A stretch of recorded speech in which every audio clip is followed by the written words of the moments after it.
Y ahora les ofrecemos este vídeo gracias a... Es difícil encontrar un broker que cumpla con todas sus expectativas. O quizá no tanto. Active Trades, broker online desde 2001. Entendamos un poco estas situaciones que nos van llegando. Segunda clave de la tarde, miramos ahora, eso sí, al techo de deuda. Seguimos con la cuenta atrás para el default, porque el viernes pasado nos despedíamos ya con esperanzas, ¿no?, de que esta semana comenzáramos dándoles la noticia de que Biden y McCarthy habían alcanzado un acuerdo, o por lo menos ya estaban muy cerquita de hacerlo. Eso sí, de momento parece que no está siendo así. Las negociaciones, se lo contábamos antes, parece que han llegado a un punto muerto. Biden no está dando a los republicanos lo que les piden, les promete recortes de gastos, pero pocos, les promete una subida de ingresos de dudosa credibilidad.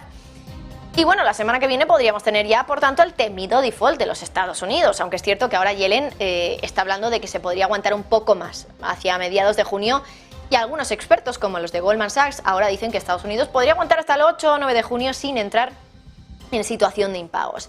Por cierto, ayer salió Biden a hablar, y vamos a ponerles un fragmento.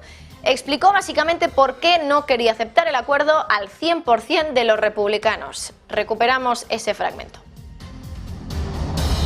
Now it's time for the other side to move from their extreme positions, because much of what they've already proposed is simply quite frankly, unacceptable. And so let me be clear. I'm not going to agree to a deal that protects, for example, $30 billion tax break for the oil industry, which made $200 billion last year. They don't need an incentive of another $30 billion, while putting health care of 21 million Americans at risk by going after Medicaid. I'm not going to agree to a deal that protects $200 billion in excess payments for pharmaceutical industries and refusing to count that, while cutting over 100,000 school teachers and assistance jobs, 30,000 law enforcement officers, jobs cut across the entire United States of America. I'm not going to agree to a deal that protects wealthy tax cheats and crypto traders while putting food assistance at risk for nearly 1 million Americans. And it's time for Republicans to accept that there is no bipartisan deal to be made. Biden, de momento no hay acuerdo, es algo que también ha dicho Kevin McCarthy, así que parece que en algo están de acuerdo, los republicanos y los demócratas. Sin embargo, hasta ahora el mercado había sido bastante optimista y parece que ese optimismo, como digo, se ha esfumado este fin de semana. La semana pasada el S&P 500 subía casi un 1,6% en toda la semana ante esa expectativa de que sí iba a haber acuerdo, pero claro, en los últimos días parece que la expectativa se ha ensombrecido, por decirlo de alguna manera, y que es un poco más difícil conseguir ese acuerdo para evitar que la mayor economía del mundo entre en situación de impago. Y ahí es donde vamos a detenernos hoy, en el mercado, en exactamente qué ocurriría si Estados Unidos entra en default, qué haría la bolsa, porque parece que cuando se pensaba que iba a haber acuerdo, subía. Bueno, pues ¿qué haría en caso contrario? Hace ya unos días que la Casa Blanca publicaba un informe muy extenso sobre cuáles podían ser las consecuencias de un posible default. Hablaba un poco de todo, por ejemplo, de cuántos americanos se iban a quedar sin trabajo solo por el simple hecho de que entrara en situación de impagos el gobierno. Y era tremendamente explícito y lo explicaba con todo lujo de detalles. La Casa Blanca decía que 8 millones de personas se podían quedar sin trabajo.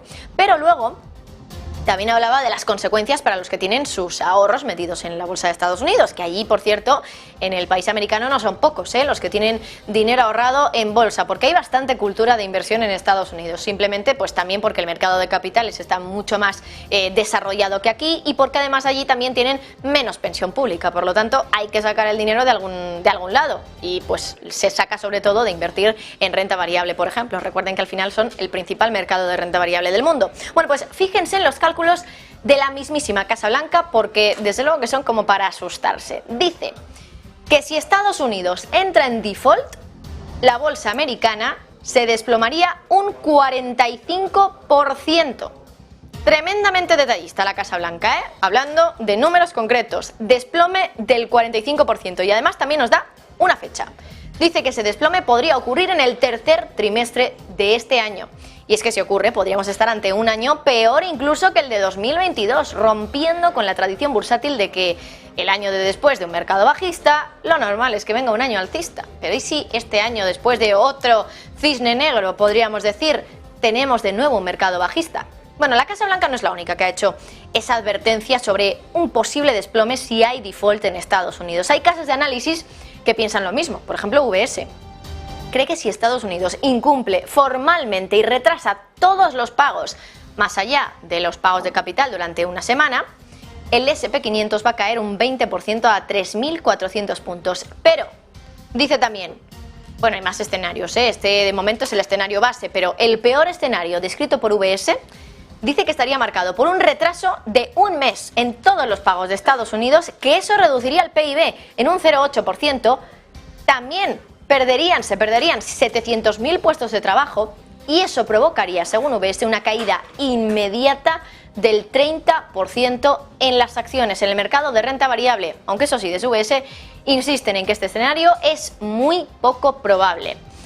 Dicen que, bueno, ven probabilidades razonables, dicen aproximadamente el 50% de que el Congreso acabe aprobando una extensión a corto plazo. Pero eso sí, hoy desde UBS han matizado que después de que las dos partes descartaran eso, la evaluación del banco podría estar muy equivocada.